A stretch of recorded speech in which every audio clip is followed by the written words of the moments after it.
I had a little bit more freedom because a lot of times I put my own money out and just try to, just try to get records out. And when I couldn't do that, I would go to a producer and say, hey, look, I'll give you a little bit of this. You do this for me. You put the record out because I don't have any more money. Right. That's the way we used to operate. And during that particular time, you had to go run to a disc jockey and you had to pay some money to get them to play your record. Because we were, just striving artists at the time.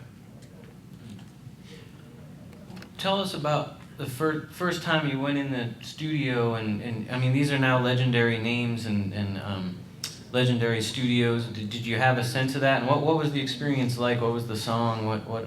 Tell us a little bit about what happened, if you remember. My first recording studio that I can recall was Cosmo Matassin. Correct, absolutely. Right there on Governor Nicholas, and I did that with Dave, but it was a 4-track recording. Correct. It was only 4 tracks, but Kaz was so good that Kaz knew exactly how to bounce things off, and but we, in fact, to be honest with you, that was one of my best experiences to me. I was young, and I had never been in the studio before and saw those big old mics, and it really was, it was really nice at that time.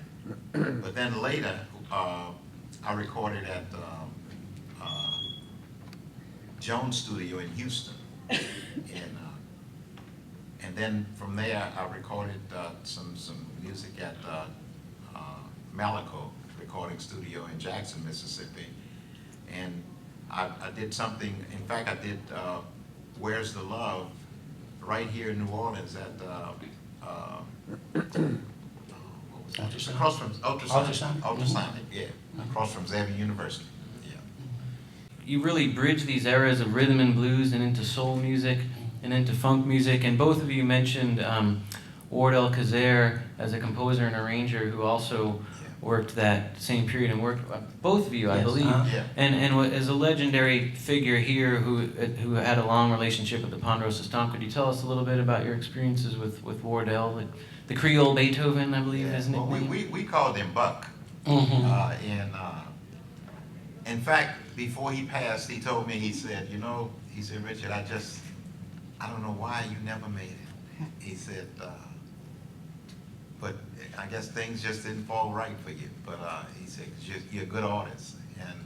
And that really made me feel good when I heard him tell me that. Wardell was a wonderful, like you said, he was the Beethoven for us. And he was one heck of a musician and arranger and producer. And he didn't do it, he just did it for the love of music. It wasn't, he didn't make any money. Buck didn't make a whole lot of money, but he just loved music. What'd you say? I would agree with you on that. I had the first encounter, that was my first encounter with Wardell when I, on my first record and my first, crack at it with ABS record, Camille Incadone. She brought me to Wardell when they were on Orleans Avenue. I can't remember the other street, right down from Dookie Chase Restaurant.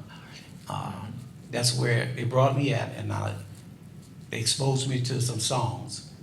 I auditioned vocally for him. He played the piano, and I did a lot of things a cappella, at that time, and he really liked it. So they went in, they pulled out some songs for me to listen to, and he told her later, I think you make a good investment with this young kid here. So I was 15 years old at that time, and we started recording. And the first thing we did, we went to Kai's studio on Governor Nicholas, and I had the opportunity on my first session, the songs that I wrote with my sister Ida.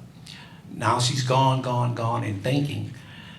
We did that. We did another session called I Need You, I Do, written by my brother-in-law now. He was my good friend at that time, Antoine Domino. The third, is he the third? He's the third, okay. I had to ask my wife. Okay. And we did that song, and then we did a song called A Glide. And those were recorded at Cosmo Studio over on Governor Nicholas. And we had musicians, great musicians, Smokey Johnson, guitar player, George Davis, had Walter Payton on bass, and of course Wardell on keyboards. Now during that time, like Richard said, that was on 4-track recorder, which was an upstep from a 2-track. But I first heard the word in my life called ping pong, which we call bouncing tracks now, but that was ping pong. Cosmo taught me that term. I'm gonna ping pong this track. I didn't even know what the heck he was talking about. But he was such a master.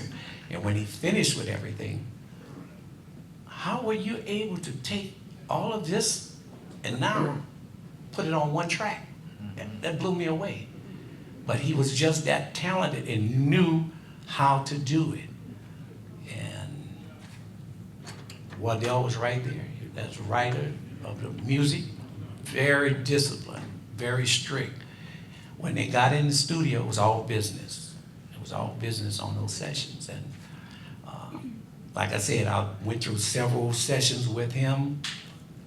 I went a lot of rehearsal with him, and he's a taskmaster, but he brought out the best in everything you did. He didn't shortchange you anywhere. He didn't go for it. He just wanted to make sure that it was done to the best of your ability and his ability. But like Richard said, you know, we just had that vision of just trying to get a record on the radio, on the jukebox. We didn't look beyond that. We felt that would take care of itself. We were just trying to come, I guess you could call us like we were all in incubators. A group of songwriters, a group of artists. We always ran into every musician, every singer in New Orleans. We all knew each other because everybody was pursuing the same thing. And sometimes it got overcrowded.